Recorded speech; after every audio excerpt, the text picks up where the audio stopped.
Mahalin ang mga kaaway. Ngunit sinasabi ko sa inyo na mga nakikinig sa akin, mahalin ninyo ang inyong mga kaaway. Maging mabuti kayo sa mga galit sa inyo. Pagpalain ninyo ang mga umaalipusta sa inyo. At idalangin ninyo ang mga nagmamalupit sa inyo. Kapag sinampal ka sa isang pisngi, iharap mo rin ang kabila. Kapag may gustong kumuha ng balabal mo, ibigay mo. At kung pati ang damit mo ay kinukuha niya, ibigay mo na rin. Bigyan mo ang sinumang humihingi sa iyo.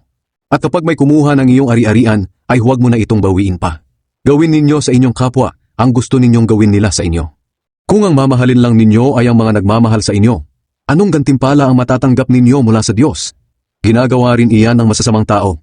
At kung ang gagawan lang ninyo ng mabuti ay ang mga taong mabuti sa inyo, anong gantimpala ang matatanggap ninyo mula sa Diyos? Ginagawa rin iyan ng masasamang tao. At kung ang pinahihiram lang ninyo ay ang mga taong inaasahan ninyong makakabayad sa inyo, anong gantimpala ang matatanggap ninyo mula sa Diyos? Kahit ang masasamang tao ay nagpapahiram din sa kapwa nila masama, sa pag-asang babayaran sila. Ito ang inyong gawin. Mahalin ninyo ang inyong mga kaaway, at gumawa kayo ng mabuti sa kanila. Kung magpapahiram kayo, magpahiram kayo ng hindi umaasa ng anumang kabayaran, at malaking gantimpala ang tatanggapin ninyo, at makikilala kayong mga anak ng kataas-taasang Diyos.